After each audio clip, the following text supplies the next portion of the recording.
welcome. I hope everyone's doing well. Because I'm such an athletic focused person, went to the draft this past weekend. That was pretty exciting. I mean, I mostly, played the dumb games because I didn't really understand what was happening, or who any of these people were, or what any of the initials mean. But I did like running the 40-yard dash, and my kids went down on the field. A lot of interesting, I think, potential STEM opportunities with those types of events that maybe we should have thought about and could, for future things. But we've been busy, right? I mean, that's probably why we didn't really think about the draft too much. We've been really, really busy. This has been a productive couple of months for NeoSTEM. Those of you who know me know that I don't say positive things all that often. I'm the jerk in the room who always lists what I'm worried about, which I hope is a valuable service, but I'm sure is giant, like a womp cloud over my head. It's Alyssa who's always talking about, oh my gosh, this is amazing. Everything is amazing. And a lot of times Alyssa gives me notes for these meetings that we have, just things for me to make sure I cover and things of that nature. And a lot of time I have to spend some time toning them down a little bit to a more reasonable level, at least reasonable in my mind. But this time I don't really have to, because what she said is NeoSTEM ecosystem has been on fire for the last few months. And I think she's right. I've been involved with this group for years. There's always been a lot of potential. There's always been a lot of ideas. I've never seen so much actual tangible work get done in such a short period of time with this group, which is a really, really exciting thing. So today we're going to start off with an update about DreamSTEM. We're going to move on to discussing some very, very early ideas of NeoSTEM becoming a facilitator of out of school time and summer neighborhood-based STEM programming for students and families. We're going to do some breakout conversations, probably. I know we say that a lot. Sometimes we say we're going to do breakouts, Alyssa, and then we end up talking so much that we don't. But we're probably going to go for 10 or 15 minutes with a couple of key questions. And that's really, I think, the bulk of our agenda for today. So I think we're going to start off with DreamSTEM. A lot of you are in those calls, but not all of you are. So Alyssa, can you give us a little bit of kind of an update where we stand, what's next, and what we should all be looking for? Yeah, I will, Jeremy. But before I do that, you've got a really important question to address in the chat. Amani asked you what you ran. I ran with my wife's 92-year-old grandmother, and she beat me. Now, in my defense, A, I don't run unless there's a bear chasing me in general, and B, she competed in senior Olympics and all the, she's like this tiny little athlete. But yeah. I don't know what the numbers were, but they were, I'm sure, embarrassing to people who would get embarrassed. Okay. Well, very good. Thank you, Jeremy. You're such a good sport. Literally, I mean that literally, not figuratively. Okay, so as Jeremy mentioned, quick update about DreamSTEM, and some of you were part of that 50-person design team that's been working for the last few months to sort of cull the best thinking about how we can raise the visibility and, more importantly, the accessibility for STEM careers for Black and Brown students in our community. So if you didn't join the design team, no worries. We still have a place for you and a total need for you in one of the key initiatives that we're advancing as part of DreamSTEM. I think I shared in an email the DreamSTEM plan, but we're going to drop it into chat again right now. Angie or Jeremy or John, if somebody could do that, that'd be wonderful. So quickly, the initiatives that are taking shape immediately. Asset mapping. So we are working with key partners, with College Now, with GCP, with Right GCP, with Girl Scouts, with Starting Point, and others to coalesce data that already exists about STEM programming in our region into a back-end database that can then serve a variety of purposes. So some of those, and not all of them, some of those include to understand where there are gaps. Another purpose would be to give students, families, and educators a tool for discovering opportunities. Another intended purpose would be to give funders and others, a sense of what really exists. And the list of possible purposes goes on and on. So that work and the planning for that work is underway. We met as a group last Friday. We have regular Friday meetings to plan and map how the data can weave together and what the process and, super important, what the maintenance of this can look like. So much work still to do here. But the key thing is, and I know that I'm like the cheerleader and the Pollyanna sometimes, but the key thing is that we have, a fundamental agreement about the need for it, an agreement to work together, and a deepening passion about the importance of collaboration, which is, the goal of NeoSTEM all along. Second initiative that I'll touch on is the externships, Teach for Teachers. We are working to offer a very small pilot of a teacher externship program for this summer, 2021, for area teachers at a few key organizations. We have an agreement from Invacare, and you guys may know that Invacare is a company based in our region that produces medical equipment and has a huge need for engineers and scientists and other STEM trained professionals. So Invacare would like to I'm trying to hold them back. They want to take a whole slew of teachers. I'm trying to say, we need to sort of keep it a little bit small. And then we're working on securing agreements with one or two other sites. Some organizations and companies that would normally want to do it are a little hesitant to do it because of the pandemic and because of ongoing quarantining. I was on a call this morning with Rolls-Royce, which is very big in the aerospace industry, and they did a virtual mentorship, internship, teacher program last summer that was virtual, that they said was, and this man is like also a positive guy, he said it was a disaster.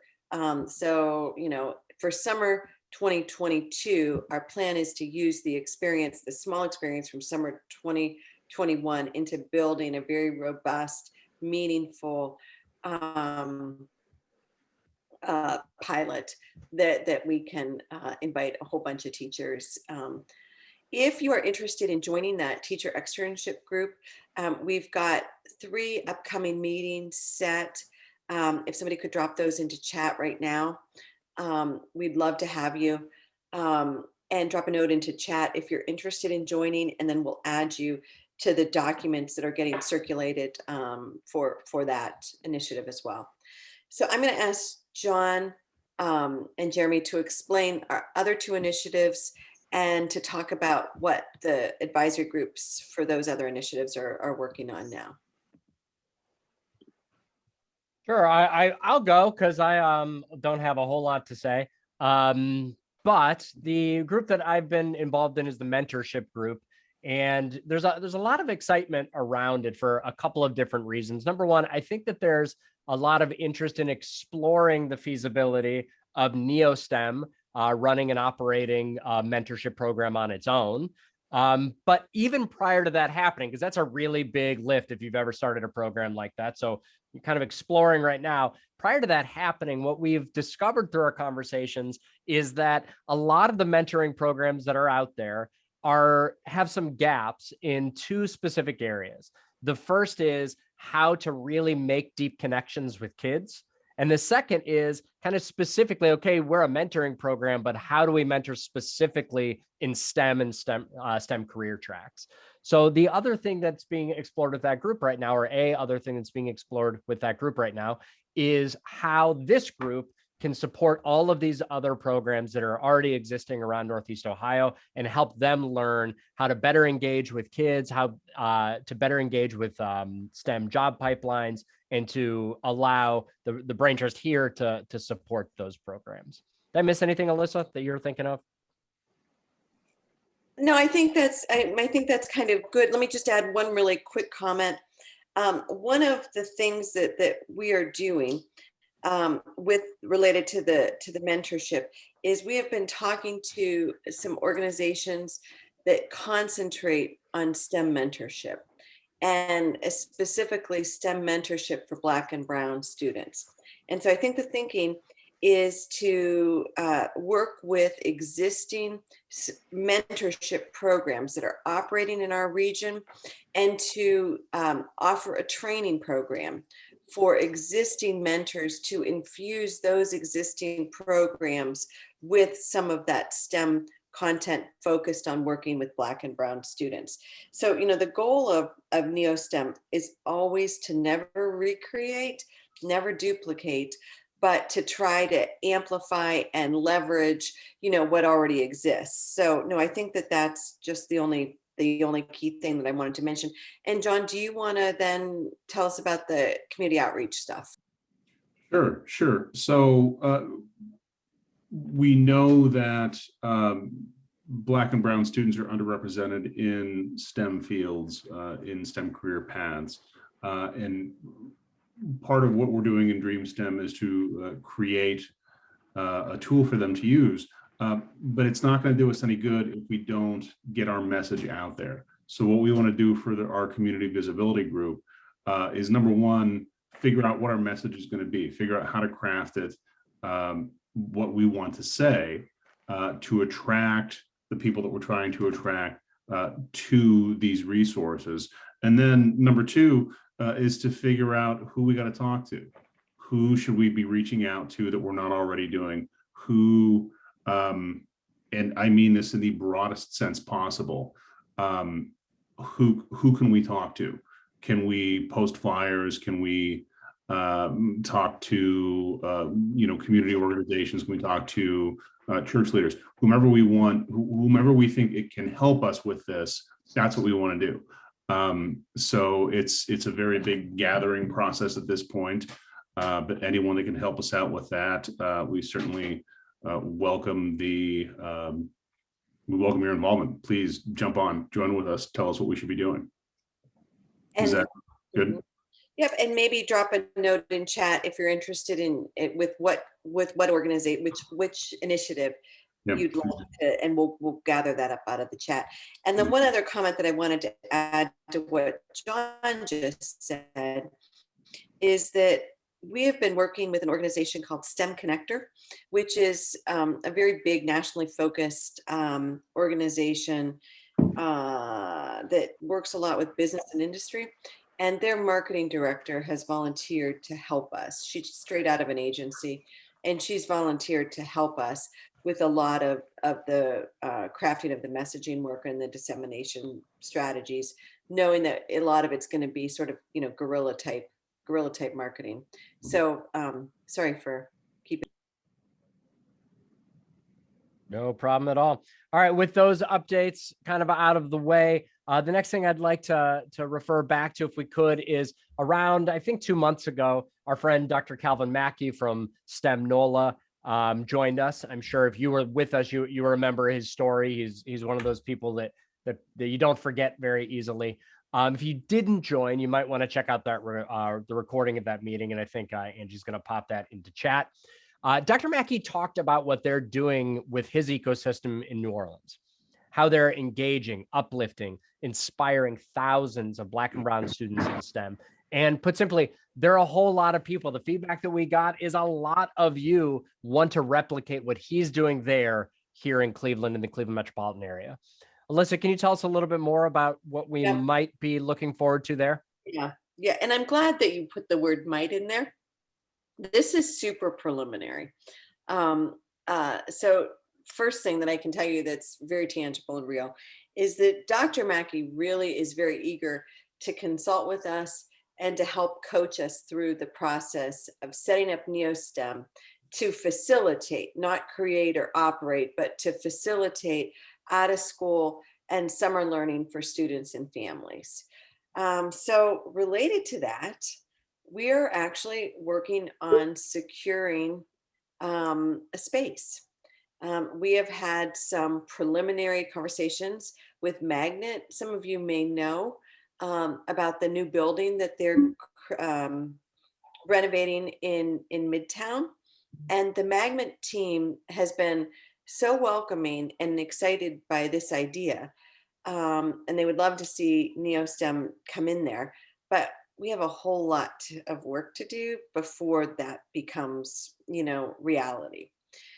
So what we know that we have to do is to develop an inclusive process that will completely ensure that we are truly meeting needs. The last thing that we want to do is, come up with a plan that, we think is addressing needs, and we totally miss the mark. So we want to talk about how do we ensure that we're actually crafting a plan that truly meets what people want and need. So, wanted to, and that's what we're going to hopefully begin discussing it won't be the last conversation, the first conversation in breakout groups today. But before we go there, I kind of wanted to go over some of the NeoSTEM non-negotiables, because I think they're super important. And I said it already, but I'm going to say it again. We don't want to recreate anything that already exists. We don't want to be program operators. Instead, what we want to do is leverage the good work of NeoSTEM partners, of all of you. And we want to be intentional about serving Black and Brown students and addressing equity. So this is, the what we're hoping will be, a key focus for us, along with the Dream STEM initiative and work. But for the next 2 to 3 meetings and months, we'll be working on setting up teams to lead this planning work. So today, in some ways, is maybe the hardest part of it because it's so broad. We've developed 4 questions that we're hoping that you guys will tackle in breakout rooms. And the questions are, we've got some note-taking sheets that will be linked in breakout rooms, or breakout sheets for the breakout rooms. But the first question is, what teams do we need? What are the different categories of work that needs to happen? And, what are the questions? We need to start identifying what are the questions for which we must have answers. Who needs to be at the table and how do we get them there? What team do you want to serve on? So just a few housekeeping things. We would like one person, if possible, to serve as the note taker in each of these groups. And then we would like that person to also, help either report out or tap somebody else to report out when we come back to the larger group session. So Jeremy, what did I miss? Anything? I think that's it. I don't think you've missed anything. That's a really important one. Spend 10 seconds in the beginning figuring out who's going to take notes and who's going to share out. Alyssa, do you want people to be thinking about just the needs that we've already kind of outlined under all of these Dream STEM initiatives, just brand new needs, a combination? Where should people's conversations be? I could see these conversations going in dramatically different directions based on that guidance. So absolutely. I think that we want to think about it through the lens of NeoSTEM actually taking on, a physical existence, in a building with, one day Great Lakes Science Center would come in on Tuesdays and Thursdays, another day, 4-H comes in and does programming on Mondays and Wednesdays. Another day, what are the things in order for us to sort of reach that goal of serving Black and Brown students with relevant, engaging, exciting, meaningful STEM programming? Think about it through that lens. Does that help? Yeah, I think so. And I see some nodding along. So this is really everybody's opportunity. If we're imagining that we have a physical presence 6 months from now, a year from now, 18 months from now, whatever it is, if we're imagining that we have a physical presence, what should be happening in that space to make that a worthwhile endeavor? As those of you who have spaces are I'm sure aware, this won't be cheap or easy. It will be a lot of work to make this happen. So what are the factors that would make this all worthwhile? I think is part of this conversation.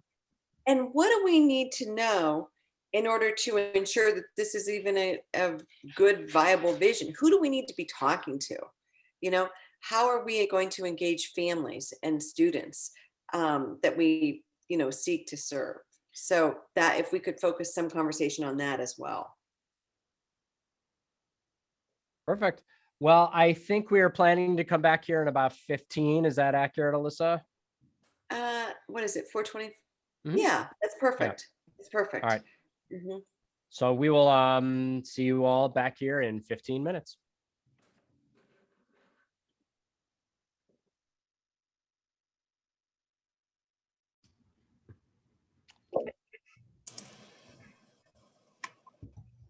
Welcome back, everyone.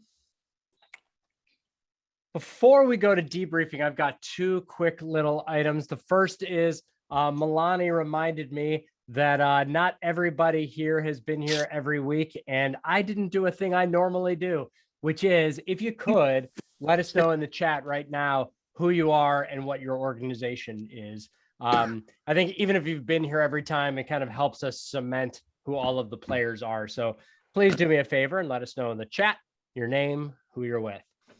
Also, this wasn't on the original agenda, but you all know about Wired. It's one of the, I think at least, cooler projects that's happened out of NeoSTEM, and the buzz is really positive about it. And we're ramping up for, I think, for the next go round. And so John wanted to take just a minute to talk to all of you about that. John?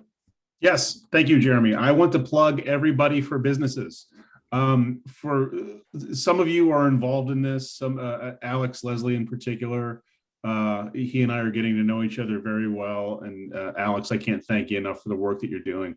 For those of you that don't know, Wired is a project that was sort of born out of the pandemic. There were two problems. I mean, there was a lot of problems. There were two problems that we identified that were happening. One was students were being forced to sort of make decisions between furthering their education and attending online classes, and on the other hand, going to work. Families, parents, families, and things like that were facing some hard times, and so students were in that predicament. A separate but related problem were that there were a lot of mom and pop local businesses that were struggling during the pandemic, mostly because they didn't have an online presence. Everybody was forced to shut down. Everybody was forced to socially distance. And so there were a lot of businesses that wanted to be able to offer services to people, but couldn't because they weren't online. And so even though they had things to offer to people, they weren't there to be found. So Wired is a program that pairs those two problems to fix them both. So what we've done in the first couple of pilots is to pair students from East Cleveland, from Old Brooklyn, from Cleveland Metro School District, with marketing professionals and local businesses, and have the students themselves, Annalise, you're there, you were part of all this, to help create and develop an online presence for those businesses to help them get themselves out there and be able to operate in this distance and online world. We are now fortunate enough to be running the third pilot of that's starting this summer.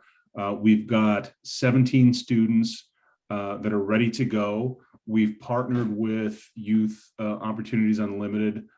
They're going to be working with us to pay the students to help us develop our curriculum. What we need now are businesses, businesses in East Cleveland, businesses throughout the the inner ring suburbs or wherever. So to any of you, I'm asking if you're aware of small businesses that might be interested in participating in this project, please let us know. And if you give me a second, I'll put the business application in chat. There aren't really any restrictions other than enthusiasm. other than people, that are willing to devote the time to this work, to work with the students, to work with the teams that we're putting together. So that's just the general call out. If you know of a business in your area, in your neighborhood that might be interested in participating, please let us know. Certainly feel free to contact me and email me if you want additional information. I'm sure I'm doing a bad job of explaining this, but that's my pitch. That's all I got, Jeremy. Thanks. No, that's perfect. And Alyssa did add in the chat, not just businesses. It doesn't have to be a for-profit business. If you work for a nonprofit, a not-for-profit, and you could also use this type of support, this is another really great avenue to give these kids some real experience that they can not only parlay into to some income, into some skills, but into college applications and job applications and all of those things. So these are our friends Annalise and Annalise's friend, who I'm forgetting right now. Sorry. And yes. Simone.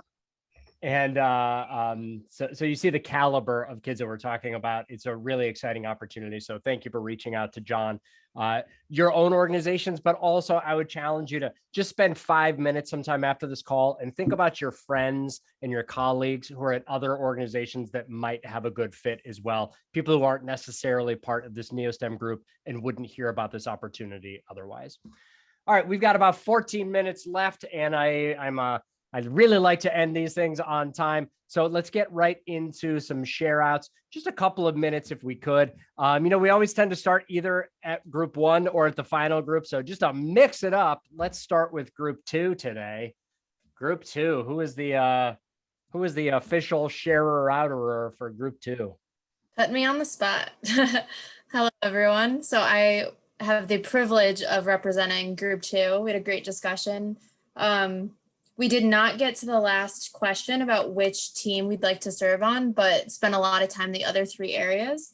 So first, we talked in terms of what teams are needed. We talked a lot about feasibility, like what's the current landscape, what are problems, what are opportunities, kind of maybe like a SWOT analysis of the space. And then programming about managing the partnerships and recruiting attendees and outreach to bring people into this space.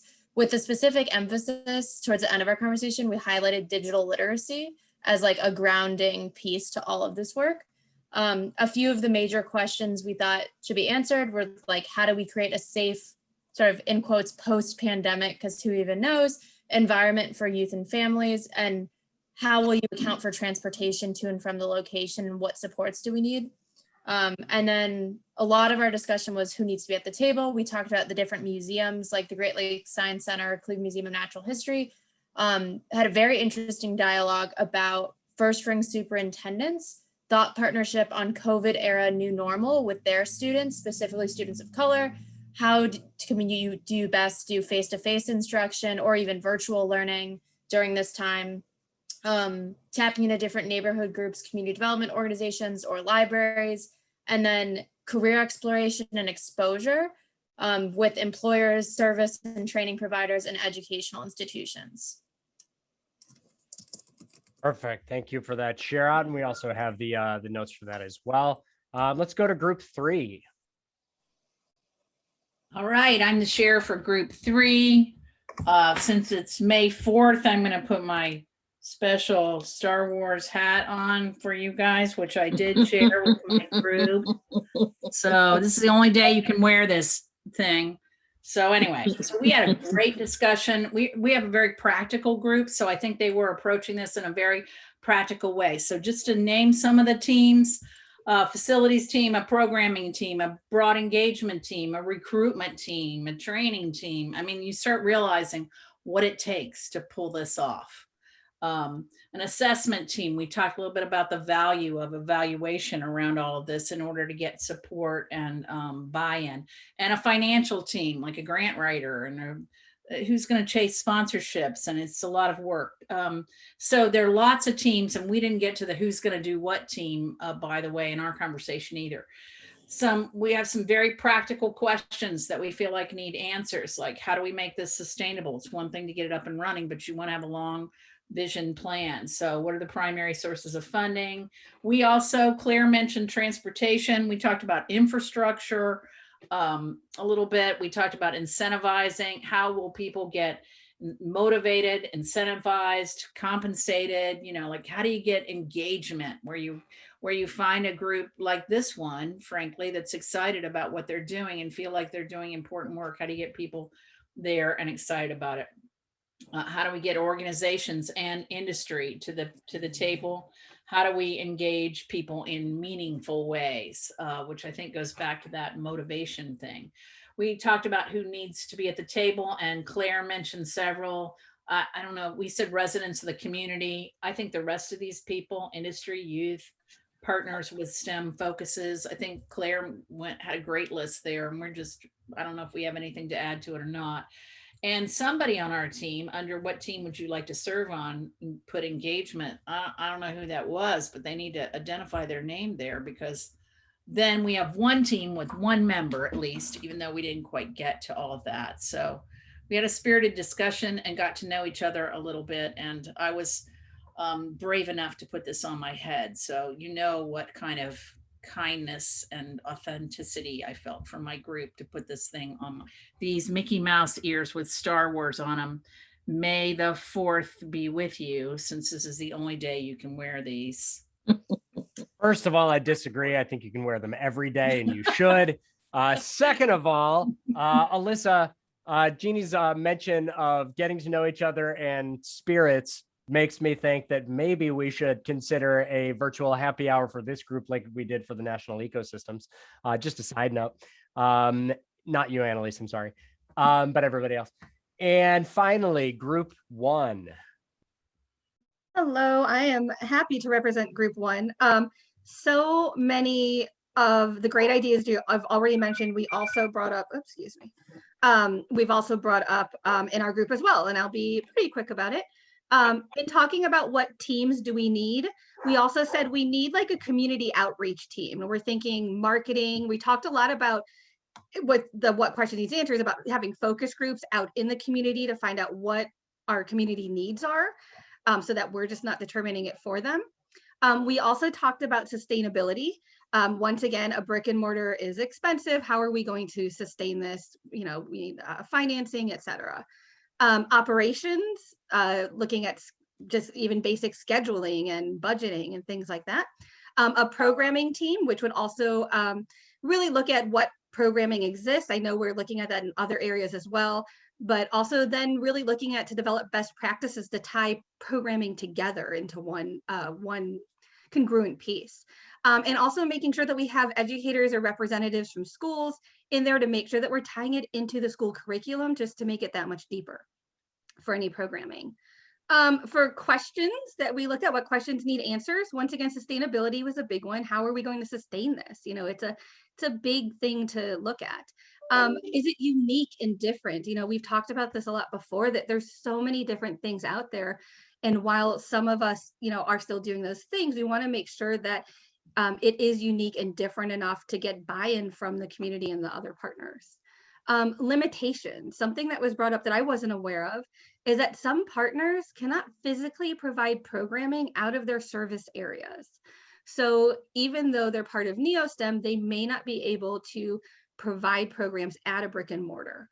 And then we're looking at transportation. Once again, I know that was mentioned. That's very important. We want to make sure that we provide equitable programming and services. And so we want to make sure we can get people there. The comment was brought up too, it may be best to start at multiple locations to help garner involvement. Maybe starting doing programming at these churches that serve the communities that we want, or at these other organizations. And then we are able to move people into a central location after we gain their trust. And then also looking at a lot of safety concerns, and, you know, even if we have other groups like a church transporting kids, making sure that everybody is background checked and has gone through the proper, all the proper needs that we need. Who needs to be at the table?